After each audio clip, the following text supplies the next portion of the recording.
Whether you're a new student, a senior starting your last year, or a new head of school just beginning your tenure, today is the first day filled with newness for all of us. First days can be so many things. They can be exciting, they can be scary, they can be awful, they can be great. Just last month, I traveled against my will and by the power of my parents to Israel to be part of a summer program for Jewish athletes. My first day in Israel was filled with each of the previous sentiments I described and many more. It was exciting because frankly I had no idea what to expect. The newness of the opportunity compelled me. That anxiousness and anticipation quickly turned into frustration and sadness, however, as my trip took a turn for the worst.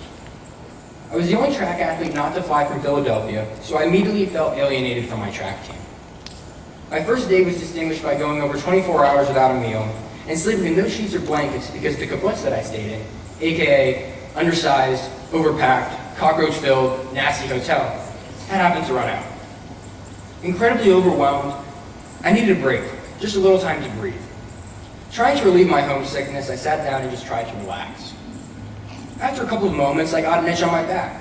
Nothing abnormal, so I scratched it. Suddenly the itch seemed to move to my arm. Again, nothing unheard of, so I scratched it away. Well, when I noticed that my itch seemed to be crawling up from my stomach to the top of my chest, I realized that this wasn't any ordinary itch. I started to spaz and squirm as I tried to get this moving itch out of my tucked-in shirt. After shrieking, which brought everyone's attention to me, and looking like I was helplessly trying to strip and undress myself, I was finally able to give this itch an exit as I watched a huge lizard soar from the bottom of my shirt. I was scarred, and I'm not going to lie, a little bit of me felt very violated. In all honesty though, more than anything, my first day in Israel was incredibly lonely. If there's anything that I can hope today is not for you, it is to be lonely. There are simply too many good people here, whether it's students, staff, faculty, or administration, that all want you to have a good day and an overall upcoming year. This year, Student Council, with the help of Elizabeth Falkenberg, wanted to stress our togetherness as a school. Although there was some debate over the phrase, the one thing that all student leaders and administration could agree upon was the idea of having a sign uniting our school. Over the next few days, all students will be asked to sign this, and we hope that it can signify the very real connection that exists between each and every grade and division of our school. We decided on strong minds, kind hearts, as you can see over there, because we feel that it's something that really we can all relate to. A mind that is both willing and eager to endure the ups and downs of a year, push through adversity and make the right decisions, combined with a heart that has the capacity to be empathetic, friendly, and honest, make up a person that we would all be proud to be. This sign, although only a symbol, hopefully can serve as something to represent both our unity as a school and the attributes that we strive to gain. It has been the tradition on the first day for the student body president to offer a little advice. Today, I really couldn't be more excited about the year ahead. It's so hard to believe that this will be my last. If there's one thing that I can encourage each and every one of us to realize, it's just how lucky we are to be a part of such a remarkable community. I want to emphasize just how special this place is that we all have here. It's amazing for more than just its beauty, its prestige, or its tradition. It's distinguished by the students, faculty, administrators, and those who have come before us.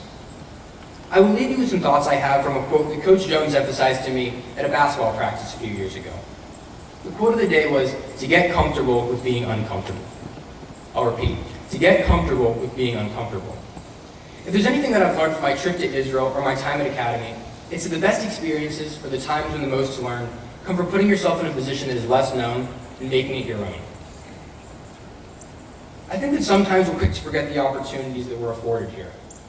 What I've come to know about Academy over the past 13 years is that it fosters an environment where you're in complete control of what you want to do.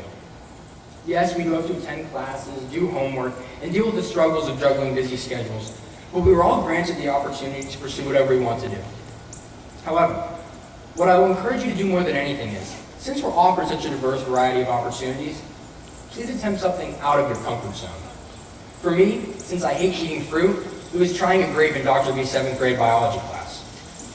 For you, it could be dribbling a basketball with your opposite hand, reaching out to a new potential friend, pushing yourself in the classroom, or maybe even finding a lizard to tango with. Regardless of what it may be for you, I hope that we can all take advantage of the many unfamiliar, and maybe even initially uncomfortable opportunities that our school grants us, and then make them our own this year.